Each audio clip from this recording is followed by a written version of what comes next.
Ladies and gentlemen, in the blue corner, standing at a sleek 5'11", 245 pounds, the tumultuous tempest of technique, Thomas Lilly.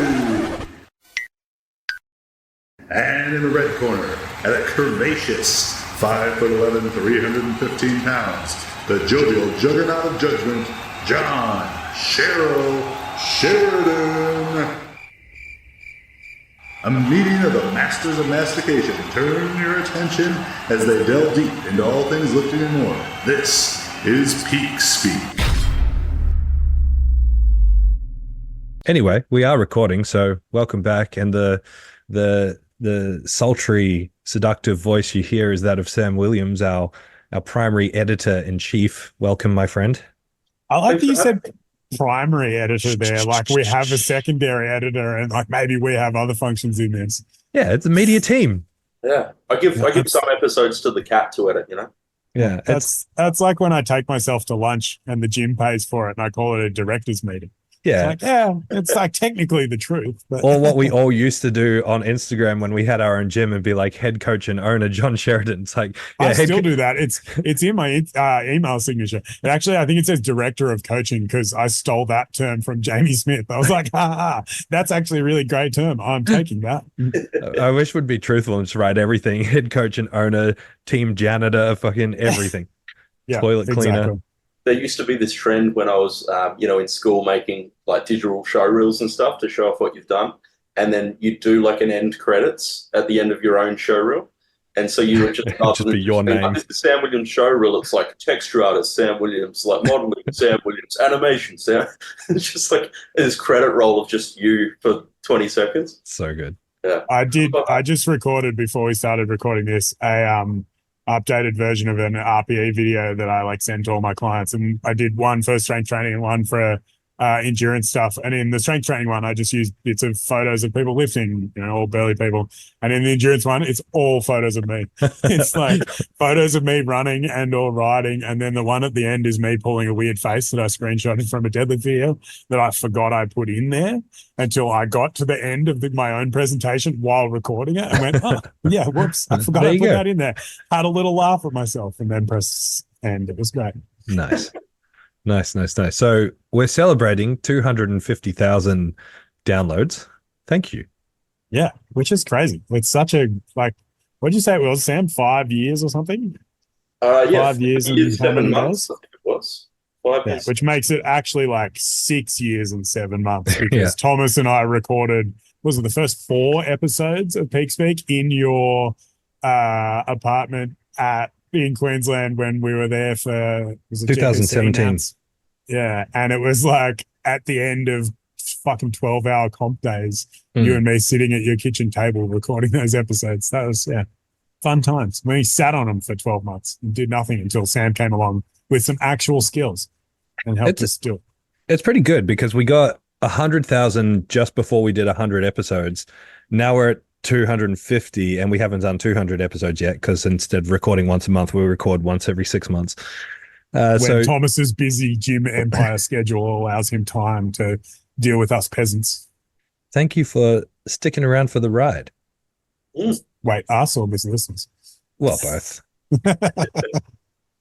both. I actually think I had a photo of you and I recording one of these episodes in my office pop up on my Facebook memories a while every year ago as well. There's the one, I think we did one by ourselves and one with Nathan Jones. Nathan. Yeah. So we did the first 2 at my house and then we did those 2 at your office. And then I feel like we did 3 or 4 while we were at your house. I can't remember. We didn't release until like the episode 0, which was like a shitty introductory one. And then we did a couple of like foundational ones. I feel like there was 2 or 3 of them. Anyway, because we're going to go back and re-record. We released from episode 7, which was like the Wilkes episode. Was that episode 7? Was it? Yeah, I'm pretty sure we decided to push for a release at episode 7. I'm sure it was like a Wilkes episode. Maybe it was the initial split with PA, something like that. I'm just going to go on Podbean now and have a look. Yeah, that timeline seems about right. Yeah, well, episode 7, World Powerlifting and IPF. I'm sure we dropped all of them at the same time, and it was that's right. But that was the one that we were like dropping. Yeah. So we did 3 at my place. Then we did 2 coaching cues and Nathan Jones, and then I went to America, and so we did one with Chad Wesley Smith and Quinn Henner. Yeah, that's right. No. We sat down with Chad Wesley Smith and Marissa Inda at Burley. I'm pretty sure. Yeah, that was when Yeah. they did. That's when Chad recorded the intro. No. He recorded the intro when I was there in America. He did it in Australia, and then I redid it in America because we wanted to change something like that. Anyway, that was a long time ago. Sorry, speaking of which, can we update that intro? Because I'm no longer as heavy as the intro says I am, and I'd like the record to reflect that. Yeah, we can redo an intro. Who's going to read it? I don't know. Who's more relevant these days? Yeah, I was going to say who's the modern day CWS. Yeah, I'm not really sure. Surely Coach it's got to Cass. be some. I was going to say it's got to be some hybrid athlete because that's what everyone seems to want to do these days. Yeah. We could just We get it. record whatever your new weight is and then just dub it awkwardly over the top. That's probably even better. Bring in Sam's expert animation skills to badly dub a poorly recorded, updated weight. Yeah, I well, like that. for those OG fans, it used to be on YouTube, and Sam did make a cool little intro and Yeah, animation out of the recording of Chad Wesley Smith. Mm. Yeah, that was a good time. Back in the days. I've actually noticed recently, because I must have ticked the button on Podbean, so there's been a few episodes of recent that have ended up on YouTube anyway, but it's just like an automated video, so it doesn't include the intro. It just basically posts it with the like the Podbean sort of equalizer screen on there and stuff. Yeah. But yeah, it's kind of annoying because I wanted to just do that for all of them so we can just build, keep building. But it seems to only be doing it from like the recent few that we've done. I looked before we started recording, I had a quick look at AI tools that would scrape and create transcripts and stuff. And one of them was purporting to do like it'd chop up shorts and stuff for you as well. Like it would pull, the viral clips out of your podcast and do all of that automatically. I suspect it'll just be a question of how much are you willing to pay for it. Yeah. I'm just looking at our top 10 most downloaded episodes. Sorry, what were you going to say, Sam? I was just going to say, yeah, that's like the app I found where it would do, I think, the first 50 minutes of an episode for free.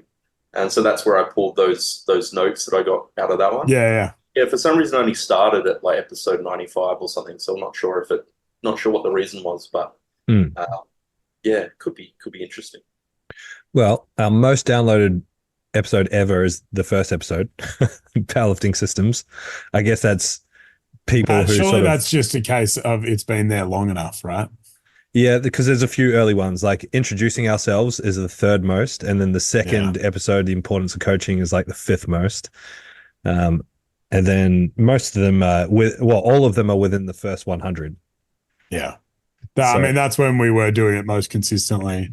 And I would have also said at that point, powerlifting was probably in some ways more popular than it currently is, in that there was less saturation in that respect. Like there are now lots of powerlifting podcasts. Yeah, for sure.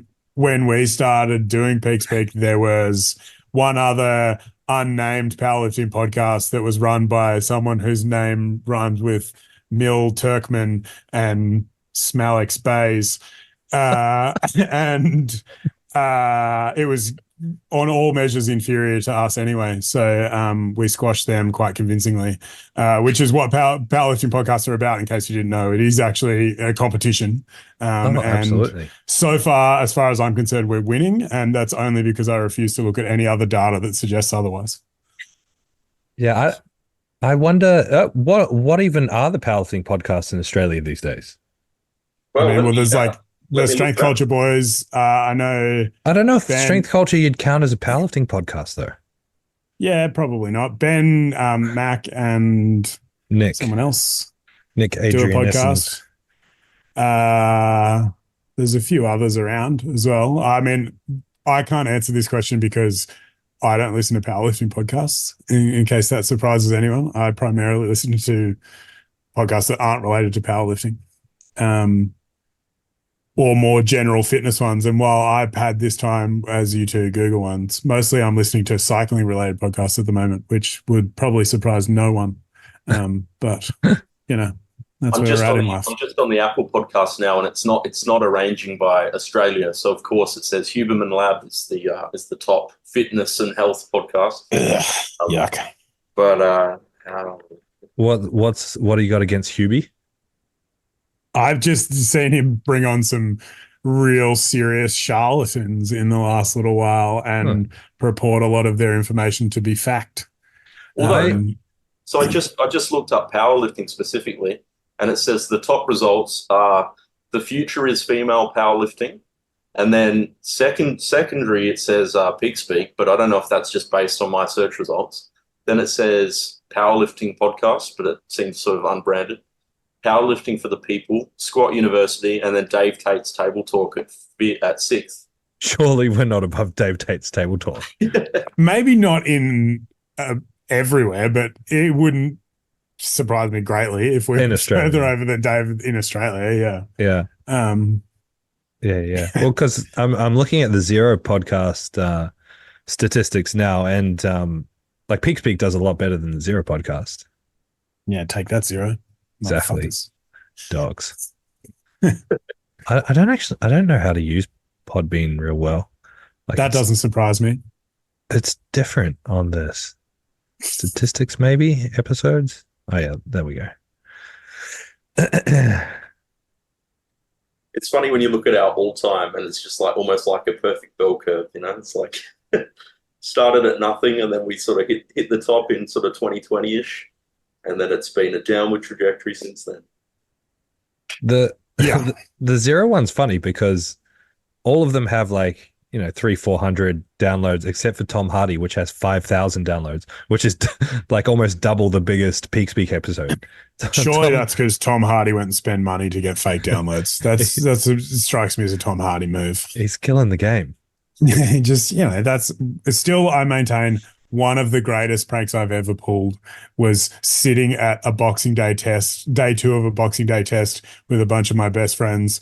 And it was one of my mate's birthdays or near enough to it. So I, unbeknownst to him, bought him 5,000 Instagram followers. I think he had maybe 300 at the time. But I realized his account was on private. So what I did was get him to show, under the pretense of getting him to show me a photo, quickly managed to get his phone, open his Instagram app, set his account to public, and then give him his phone back. And then sat there, bought these followers, and sat there with my other friend just refreshing his feed and watching it climb by 200 people every 5 seconds. And we were drunk by this stage. And I think he got from like 300 to about 3,000 before he happened to open Instagram and was like, what the fuck? And we all played dumb and we're like, man, I was like, what hashtags did you use? Like, tell me about it. And his girlfriend freaked out about it. And then we convinced a barmaid at the pub later to ask about whether he was this person she'd seen on Instagram and like buy into the whole thing. Genuinely the best $25 I've ever spent. Nice. And then since then, he's had zero engagement because Instagram thinks he's a bot. Yeah, basically.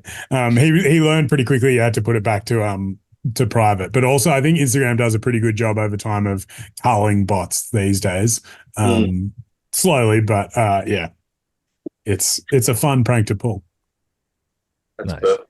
I'm curious to hear from you guys, like what do you think the biggest changes in powerlifting have been since we started in 2017? I think like the landscape looks really different post COVID. I think 2017 was still like right in the thick of it in my eyes. Like that was still very much the upward trend of powerlifting from, I've been in it since 2010 at this point. I reckon it was that sort of 2015 to 2019 period, maybe even 2018 period, where I feel like the powerlifting arm of Australia that I was involved in was on an ongoing upward trajectory and things were really exciting. There was lots of big stuff happening and then the world got fucked for a couple of years. And I think it's come out the other side looking different.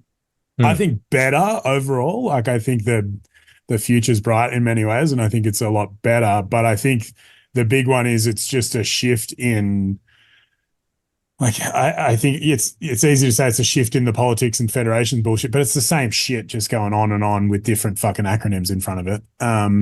And I think it's the shift towards it being a slightly more professional sport that's been the biggest shift, right? Like that's the undercurrent that lots of people who are very new to this sport would have no concept of. Hmm.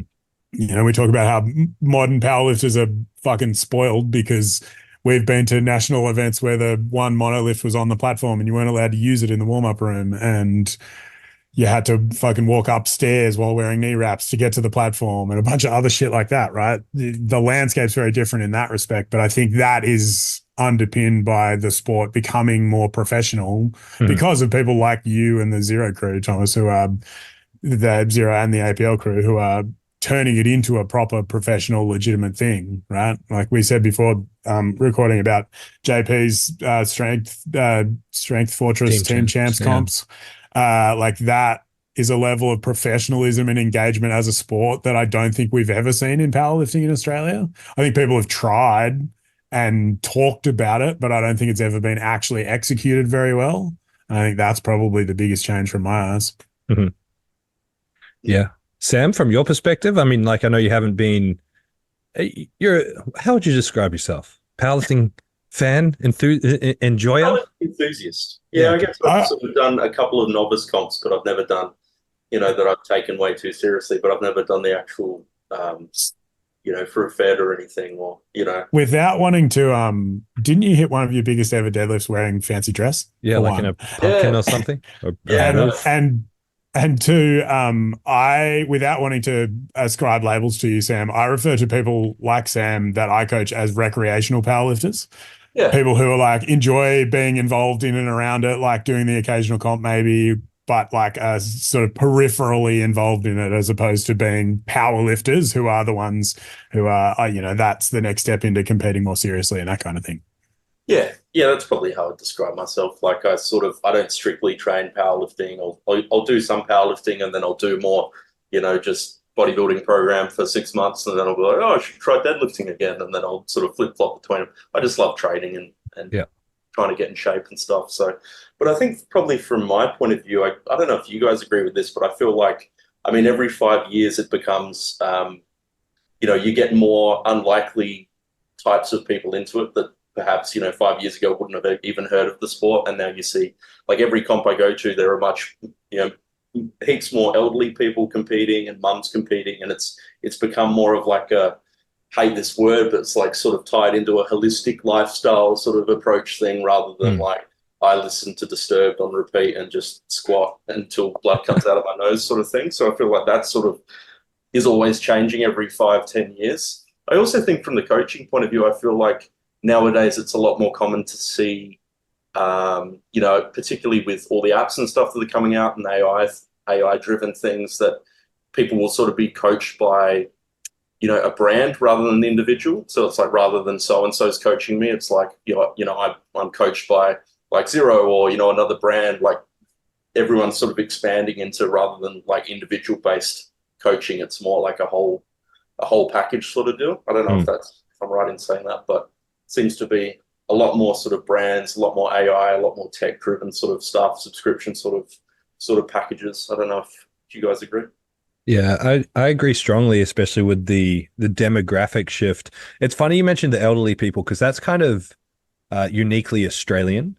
And I believe a big part of it is through our DVA and NDIS streams heading to exercise physiology, because exercise physiology is a pretty uniquely Australian thing as well. Like, it was born here and it doesn't exist in a lot of that as a practice. It's more like PTs is physical therapists in the States, right? Yeah. So it doesn't exist as a profession in a lot of places, and exercise physiologists, they just lean towards the direction of strength training. So there tends to be more accessible pathways towards powerlifting. But I think the biggest thing, and I hate to play this card, is just social media. It's just like there's so many more fitness influencers that are powerlifters, and so there's so many more eyes on powerlifting being kind of accessible and cool, because the demographic is very different than 10 years ago. Like, there's so many kids They all kind of lift the same. They all kind of look the same. And it's no longer reserved for the hardcore grungy sort of style. And not to say that there weren't fringe sort of demographics in powerlifting always. There was always a place for everyone, but now it's just more accessible, I guess. Fringe sports always attract fringe people, right? That's how these things exist. I have 2 points to make. One, I want to go back to Sam's point about Disturbed. I've decided 1 week out from our first competition of the year that my goal this year for Burley Strength Powerlifting competitions is that no one ever has to listen to Disturbed. So we're playing exclusively dance music for powerlifting comps all year. And if you don't like it, please go somewhere else. Just go to the artist on Spotify and say, don't play this artist. No, because I'm going to put like long DJ sets on. It's going to be way better. Anyway, the other point was on the demographics thing. The joke I like telling about this is when I got into powerlifting, the demographic was exclusively bikies and people who were shit at sport but good at training, which is the end I fit into, and I'm pretty sure Thomas fits into too. Both of those still exist. I think the bikies is far less, but they still exist and are far less prominent. The shit athletes but good at training is where the kids fit in. Like, I was not good at conventional sport, but I got super into Instagram lifting, and now I want to compete in powerlifting, and that's gotten bigger, and that's where we've seen some like proper fucking freaks come out of the woodwork, right? Like, you could have been very good at sport if you'd been exposed to the same process but younger in sport as opposed to lifting. And then the middle, and I think actually probably the biggest demographic, is the one that I lovingly and affectionately refer to as mega nerds, who are the people who got into lifting late high school, post high school, because they kind of generally got bullied in high school for being incredibly good at what they did and maybe a bit niche. And then they discovered lifting and found this really nice, trackable, metric-driven process that they fell in love with because it gave them all the great things that we all love about lifting. And then they found powerlifting, right?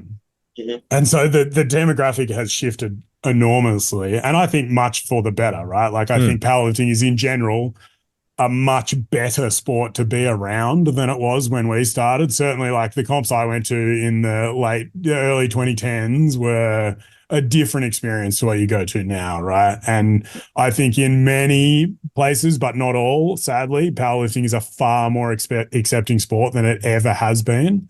And, you know, without tooting my own horn, I've been pretty firmly behind driving a lot of that. It's certainly in the region I exist in, because that's what I fucking care about. Like, I think this is a sport that is so accessible. Like, the fact that we can talk about NDIS and DVA, people being pushed towards something like powerlifting as an outlet for whatever it is that they're experiencing, is such a beautiful thing that, like, why wouldn't we open that up to more people, right? And I think that demographic shift, that shift towards it being more professional in many aspects, but while still having that very approachable grassroots aspect, because I think that's what some of the people who've tried to do professionalism in powerlifting in the last 15 years have done poorly, is they've tried to make it this very elite, we're better than you approach, which is just bullshit, because it's just fucking powerlifting and no one actually cares about it.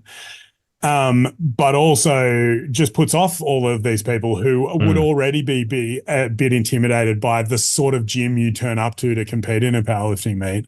And those are the people that, fortunately, in many cases, don't exist anymore in this world. Thank fucking God. But there's still a small group of people who like to hang on to those cretins. But, you know, what can you do? Alleged cretins? Do we still have to say alleged? But that combination of the shift in demographic and the increase in professionalism in a way that doesn't lose the thing that is the foundation of this sport, right? It is volunteers, it is people who just like fucking lifting weights and having a good time. And the more we can encourage people into that, the better. And then still have an avenue to make it a serious sport so that people can do really well at it. And, like, I think the idea that you make a living out of powerlifting is a bit rich still. But the idea that you can do it in a way that is as close as you can get to being a professional athlete in a context like this should exist, without cutting off everyone to spite their face. Because if you want an example of how not to do it, just go back and look at the last 25 years of Rugby Australia. And that's a great way to make a really wonderful, glorious sport be ruined by having a great elite tier and nothing at the grassroots. Mm. Sorry, I'm really bitter about rugby. I forgot the season started and I haven't watched any of it because I'm still fucking bitter about it.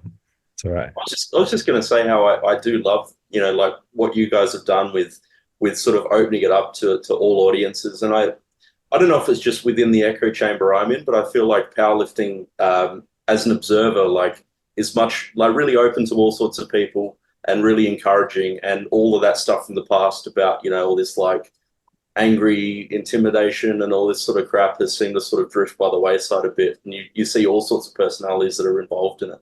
And I think a parallel to that is, obviously, because I just sort of like fitness in general, I follow a lot of bodybuilding stuff and, bodybuilding podcasts and that sort of thing. And I've shared, a few stories and stuff with you guys from people in that space.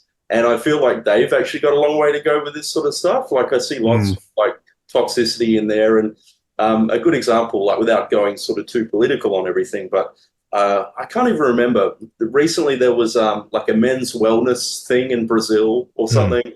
And basically, this photo went up of a guy sort of in, Bikini bottoms. Yeah, bikini bottoms and stuff. And I saw it, I haven't seen anything like that before. But the backlash amongst the bodybuilding community, as though they don't spend their entire lives like prancing around in in shiny G-strings and stuff, like, this is where we draw the line. It's like, do you guys know what pageant you guys are involved with? Like, why is this an issue for you? Like, yeah. This is great while Tom Bro sits next to a photo of Ronnie Coleman over his left shoulder. Yeah. I just think they're so closed-minded, and to an outsider who saw what they did that they thought was, super manly and, like, I'm the man and all this sort of stuff. It's all a bit funny, really. And then to just take this certain thing that was, like a Brazil-specific one-off thing and just be like, this is where the sport's going and I don't want any part of it. It's just so absurd to me. But I don't know what you guys think of that sort of thing as well. Yeah, it's just logic being overridden by whether you call it ego or political views outside of the sport itself, whatever it is. People just don't stop and think, like, does this impact me? How does this impact me? Does this harm the sport? It only harms the sport if you make it harm the sport by doing stuff like that. Yeah, exactly. And that's the rule I'm trying to teach my kid, right? Hey, that person's breaking the rule. Is that rule that's being broken hurting anyone, or is there a potential that someone's going to get hurt? No? Cool. Shut your mouth. Because that's actually just the best way to go about many things in this context. Cool. I don't. Yeah, exactly. Plot twist: John's a kleptomaniac, and this is what he says in the supermarket when he's filling the trolley. The best one was actually when we went to one of the local shows. It was the Queen Bean show, I think, and we went to like the RFS booth, and my kid was a bit like shy about things and wanted a cool little plastic fireman's helmet they were giving out. Had a chat, and we were like, you can trust the fire people. This is great. It's okay. They're safe. And the RFS woman was like, you can trust the police too. And my partner and I looked at each other, raised our eyebrows, and then we walked maybe 4 steps, and both of us turned to him and were like, you can't always trust the police, mate. And we're like, all right, cool. We're all on the same page. Great. Let's keep moving. But yeah, I think that's the problem with sport in general, is people, like, it's the downside of social media. Everyone's got a voice, and so they think they have a right to speak about things. I still maintain my general rule on social media is don't complain about things other people are doing, because it doesn't actually add anything to the scenario, right? You don't get anything out of calling people out. You start engagement arguments, but it's not actually useful. Nothing gets driven positively in any real way. Bitching about other people in other federations or other groups doesn't do anything useful. And the more we can push something that is a bit more positive, and I think some of that comes from powerlifting being like a somewhat objective and measurable sport. So, there's definitely still some subjectivity to things, but not on the same scale as something like bodybuilding and fitness and figure stuff. Mm-hmm. So I suspect that plays a role as well. But I also think, feeding into the ego thing that Thomas mentioned before, the nature of a sport like bodybuilding is, I think, at least from my perspective as an outsider, a far more all-engrossing, all-encompassing lifestyle as opposed to something you can do recreationally. Like, one of the guys at the gym described a conversation he had with someone at work about, they were like, "Oh, you're pretty into that powerlifting thing." He's like, "Yeah, I'm like 3 days a week into it." In that he trains 3 days a week for like an hour and a half, maybe 2 hours, and that's about it, right? And outside of that, yeah, make some decisions around food and stuff, but it's not like a full-time job like it is for many amateur bodybuilders. Yeah. And so I think that the mentality I imagine that comes with that feeds into that ego thing, and then you add in the subjectivity of it that like just feeds this vicious cycle of, does this actually bring anything positive in a way that invites new people into it and doesn't just create a cesspool of toxicity? I mean, I'd like to pat powerlifting on the back for that in the last 5 years. I think as a whole, we're just so much better at making it more inviting. And there is, absolutely. In Australia especially, there is a lot less like intra powerlifting stupid hate. Yeah, it's like it seems to be there's a lot more togetherness. Of course, there's always going to be disagreements. There's always going to be people who think that it should be done a certain way and it's better to do it this way. And that's why we have different feds, because people are trying to, pave the way for the customer to make that choice. And I think, with the exit of Wilks, that sort of like domineering, controlling attitude really kind of died. Like there's always going to be scars left behind, but I think in general, even the formation of the new IPF, people are a lot more just willing to, I've listened to a few podcasts on it, they're just willing to learn from those around them and collaborate with those around them, have conversations. It was never like that before. And it makes it, I mean, it's different for us, but it makes it so much better for the grassroots and the people coming into the sport. Yeah. And I commend you, Thomas, actually, on just how your demeanor is so. It's not what people expect when they're going into, meet someone that's into powerlifting, like based on the stereotype from like 10, 20 years ago. Like I know when I first walked into your gym and I saw, there's this powerlifting gym in, where was it at the time? Well, when it was PTC. Yeah, Gold Coast. And, had no idea the sort of person that I was going to meet going into that environment, because I'd never really sort of stepped into that environment before. And then I was just greeted with like the friendliest face ever. So really, I think that sort of thing goes a long way, and it's, not sort of, I just think, and I think since then I've met lots of other people in powerlifting with similar sort of demeanors as well, where it's not all about just being this vicious, intimidating sort of person that's trying to put everyone off from the sport unless they're, ready to go to war and all this sort of shit, So I think it definitely helps. This is why powerlifters like dogs, and why mastiffs are my spirit animal, because I have mastiffs, or have had mastiffs. My current mastiff is a 55-kilo big scary mastiff Rottweiler cross. Looks real intimidating. Is the biggest fucking coward you'll ever meet. And every time we walk past this one little Dachshund in the local community whose kid goes to the same school as my kid, this fucking Dachshund's yelling at him from across the street. Powerlifters are the same, right? Powerlifters are the mastiffs of the fitness world, because I've met genuinely some of the biggest, strongest humans on the planet.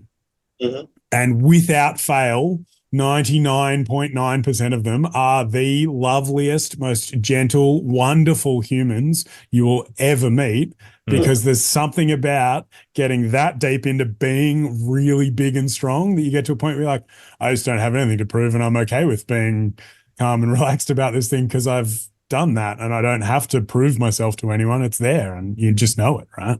Yeah, that was the worst thing about being on the plane with Dan Green. Normally, wherever I go, I'm like, I'm the strongest fucker in this plane. I bet I've got the biggest total on this plane. I'm sitting two seats over from the guy, and I'm like, fuck, I'm pathetic.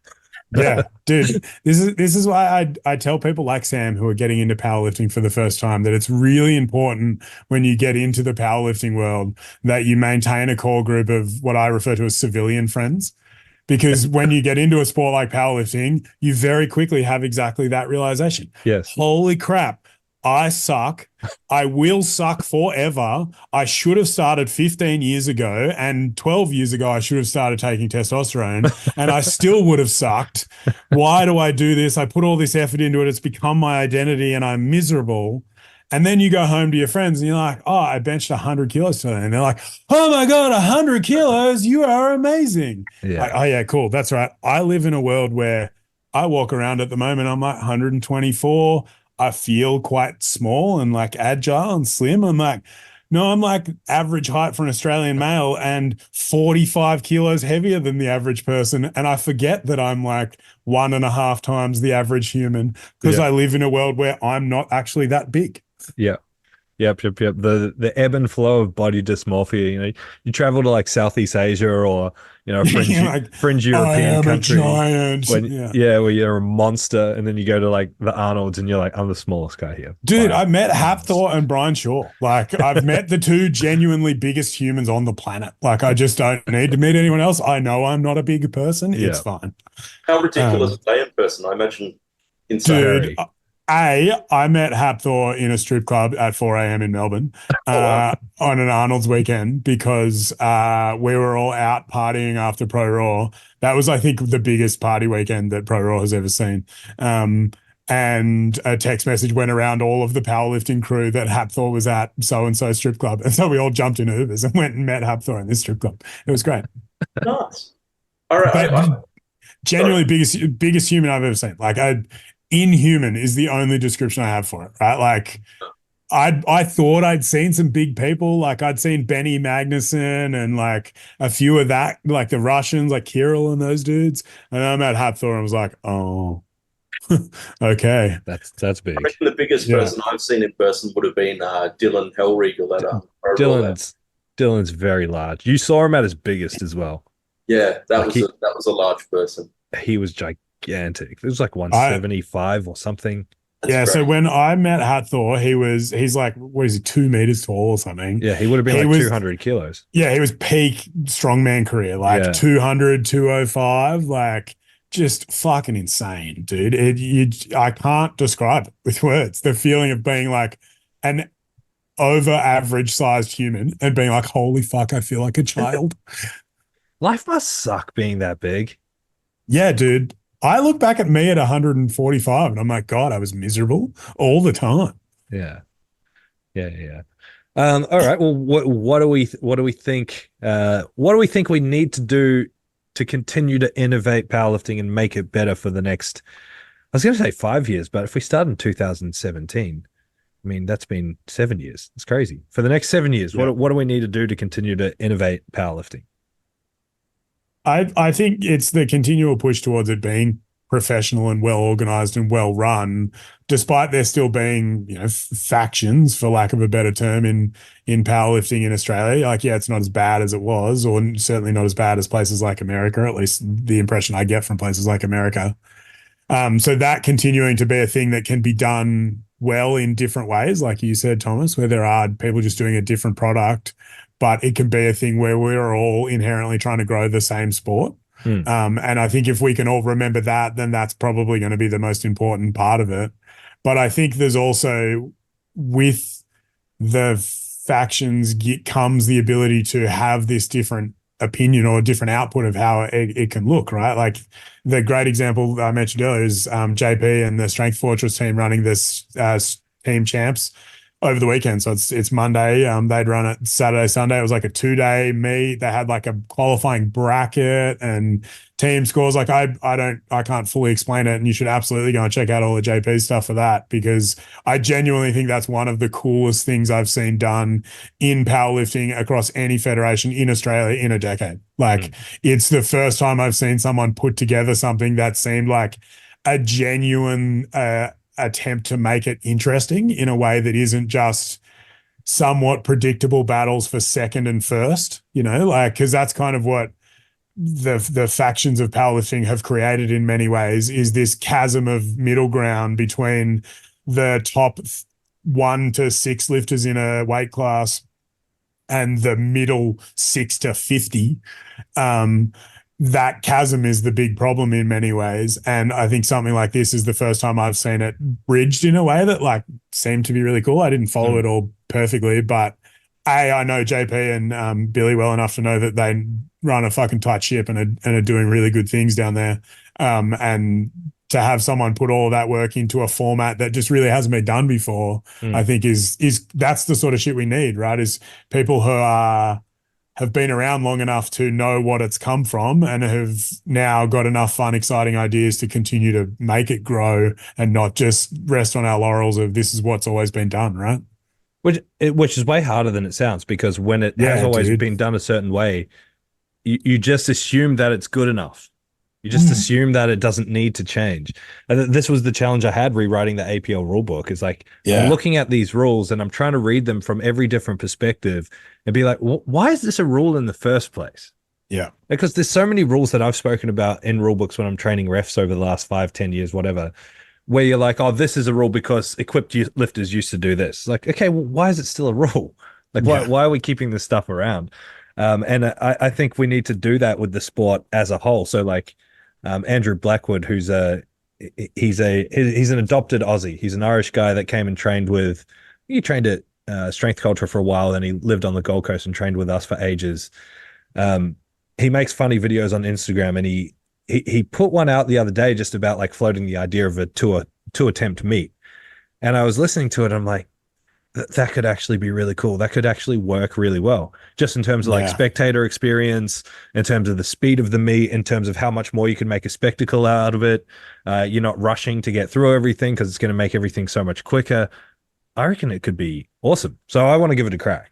Yeah, I really like the tactical aspect of that. And I think that's the thing that JP brought to the team champs is he made it a tactical thing. Like there was substitution, like, and again, I don't know the setup well enough to be able to talk to you about it, but that's the thing that I think is missing. I know, like for me, that's what I find boring about powerlifting. It's like, and I had this discussion with a couple of my lifters like 2 days ago, where less than a week out from APL States, and a couple of people are like, these are what we're talking about for attempts. I was like, cool. What the other people in your weight class are doing doesn't actually matter until your third deadlift. And even then, it doesn't matter that much, right? Like I'm for 95% of the powerlifters I coach, and Thomas, you work with bigger, more elite people, and so maybe it is a bit different there.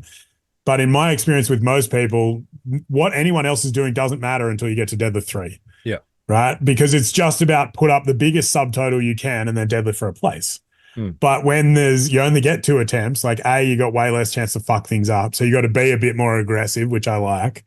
But also with something like a team setup, there is this tactical, like, well, miss lifts cost us in this way. And like, I think that's the piece that's missing in powerlifting in many ways is there's so many weight classes that we've tried the bring down the number of weight classes and make it more competitive. And then that seems to have automatically ballooned back up to bring up more weight classes to create bigger things. And like, that's cool too, but it doesn't actually address the piece of the puzzle, which is it is sometimes not very entertaining from a spectator standpoint because it's hard to know who's where and what's going on. But with 2 attempts, you can, like you say, make it a lot more head-to-head sort of thing.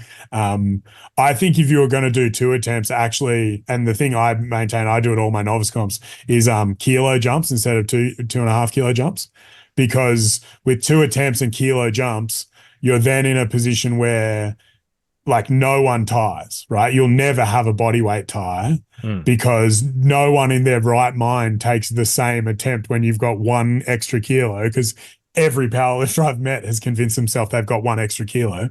Sure. And so why wouldn't you, right? And I think that the combination of those 2 things could be really cool as well. Yeah. It is a bit more of a pain in the ass to load, but it's actually not that much of a pain in the ass once you've got the right plates. What you just said really highlights one of the major issues, which is like innovation, I think, has been stunted by money. Because like if you want to put on a big show, like you were just saying, okay, let's reduce the number of weight classes, then you reduce essentially the talent pool at the top end, so there's less people. You can't get as many people at a comp, so you can't generate as much revenue, so you can't get as big and fancy a venue and yada, yada, yada. And it'd be the same thing. Like I want to run a pro show that's truly a pro show, but to put on a pro show, you need a lot of money. And that money needs to come from somewhere. Like if you want to not just pay for the venue and all custom equipment and all the cool stuff, but also pay the lifters, there's tens of thousands of dollars that has to come from somewhere. And the hard thing is because the companies that we tend to rely on in powerlifting for sponsorship aren't multi-million-dollar companies. They're just like us. It's just instead of the equivalent of having a gym, they've got a distributorship that sells products, which is all well and good, and it's great, and it's awesome that we're moving in that direction. But until we can commercialize and get real money in the sport, it's going to be the way it is. The best example of this is cycling. Like Visma Lease a Bike. I don't know what those companies do, but they're the best cycling team in the world right now, right? Like there's all these giant multinational companies that are literally paying millions and millions of dollars to finance this sport just so they can spend hours a year watching their logo ride through the Alps in France, right? Like it's a level of money that powerlifting, I don't think we'll ever get to, because I don't think it's ever going to be broadly enough accessible enough like cycling or something is. But I think there is definitely still room for that. I mean, I've always committed you and others who are running big meets outside their gyms because it's a level of commitment I just don't want to do. Because I have a system in my gym that works really well, and I'd rather perfect that product. And like it's about establishing that for me, and then supporting people like you guys who are growing the sport in other ways. Because I just don't want to go that deep. But I think it's still, like I said before, it has to happen at all the levels, right? Like having a big pro show that pays good money, that money, like you said, comes from somewhere. And currently it comes from companies that are involved in our sport who rely on people like Sam, who are recreational lifters, who are investing their money in buying equipment and doing those sort of things, right? It's sort of this circular relationship that's hard to break out of. Especially if you alienate either end of the spectrum, right? Sure. If you don't put on a good enough pro show to get big name lifters involved and excited about it, and especially in somewhere like Australia where if you want internationals, it's really hard to get people out here. But then you can do that really well and then just piss off all the recreational lifters who just want to have fun with their friends. You create that chasm. They don't support the companies, the shit falls in on itself, right? Like it's a hard circle to break out of. For sure. Anyway, good food for thought. Anything else? I mean, I was just going to say on the topic of growing powerlifting, I feel like we still often fall into the trap where all our marketing and stuff is just marketing to people who are already powerlifting. You know, even if we do a big event or something, like the messaging is, you know, like 9 out of 10 people when I say the word powerlifting to, you know, in my friend circle or whatever, like still don't really know what the sport is. So I still think we're, you know, like one good Netflix series like Drive to Survive, but powerlifting based from being like boosted into the stratosphere of popularity, you know, like to really create that sort of emotion driven dialogue about the journey and about where it takes people and, you know, that sort of thing. I feel like we've got really good movies, you know, like West Side vs. the World and stuff, but it's like the average person is in deep enough for that to really resonate with them just yet. They kind of need to be through the door for that to really hit them. Dude, even people who are through the door, that movie didn't resonate with. We did a screening of that at the gym, and I was like fucking frothing at the bit for it. Like I paid money to support it. I was super excited because I grew up in West Side, right? Like that was the era I came into powerlifting. And a whole bunch of our members who were like, you know, recreational and above powerlifters were like, ugh. I didn't know powerlifting was like this. I'm like, yeah, dude, this is fucking powerlifting. And they were all a bit shocked by it. I actually think the way to do this isn't necessarily something like Drive to Survive, because that shit's really expensive to do, right? And this comes back to this full circle money thing. I think, Thomas, if you're going to do a really good pro show, what you have to be able to do is create the hype around it in the lead up to it, which I think I don't actively follow a lot of powerlifting, but I saw a lot about that Sheffield comp in the UK. Like it's that sort of, you got to interview people, you got to build hype around it, you got to create those stories. And that's the thing that powerlifting has really struggled with, because it's just been a bunch of individual athletes. And this is where, again, the West Side era doesn't exist because team training doesn't work in the same way anymore. Like it's all sort of linked into the AI coaching app thing. Everyone's following their own program. So it's less crews. It's more individuals training in the same facility. And that then feeds into, it's harder to create the sort of drama about it because it's just one individual posting their relatively boring footage on their Instagram feed. But if you could create a platform where it's like, okay, these are the people that are committed to it, which is hard to do 6 months out because a lot of these big lifters aren't necessarily healthy 6 months out. Yeah. And like it's this whole fucking vortex of bullshit that's going to make it really hard to do that. Even like strongman, right, is accessible to the average person because it's on TV and stuff like that. But all the core people know the results 6 months before it happened, right? Like there's this disconnect in the same way that like I watch Drive to Survive, but I don't follow F1. Like I don't know who won the season that I'm going to watch next, which makes it exciting. I enjoy watching it, but that's the connection it's hard to make that connection with the average population because it's still so niche. Right. Like I think that's always going to be the thing we struggle with is it is inherently a niche sport inside a relatively niche, lifestyle, if you will. And that's what makes it harder. Like there aren't anyone I know of who gathers their friends around on a Saturday. Like, sorry, I should preface this by saying anyone I know who isn't already in the powerlifting world actively in that they either train at a powerlifting gym or like you have followed it for a while, who sat down with their friends over 2 days and watched the team champs competition and drank beers, right? Like that's how you know it's not a broadly accessible sport because that's the break point. Like a 55-year-old punter's not sitting down at the pub watching powerlifting. They're watching sport. And I think until we can create a connection there, it's going to be really hard for it to be broadly appealing. So what you're saying is we need gambling in powerlifting. We need to be able to play. Dude, I've been wanting to run a fucking powerlifting book for so long. I wonder how tricky that is to, not that it's great for society or anything, but, No, I mean, there's a lot of factors that go into it, and actually, the hardest one would be corruption, like it is in all of the other all of the other gambling worlds, because powerlifting is really easy to rig. Yes, totally. I want to do it for the Zero Pro, but like with tokens, not with real money, and then have those tokens maybe like give away a zero combo or something like that. Yeah, nice. Like I think that would be cool to do because I'm guessing you can't like just you definitely take people's can't. money without some sort of license. Yeah, not in a way that you can advertise on any public forum. Yeah.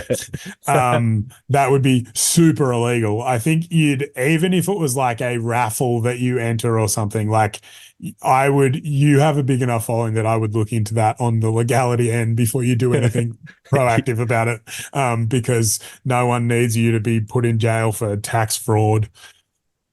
Yes. Or maybe you do. Like maybe that's the end of the Zero Gym empire is Possibly. Another empire killed by criminal activities.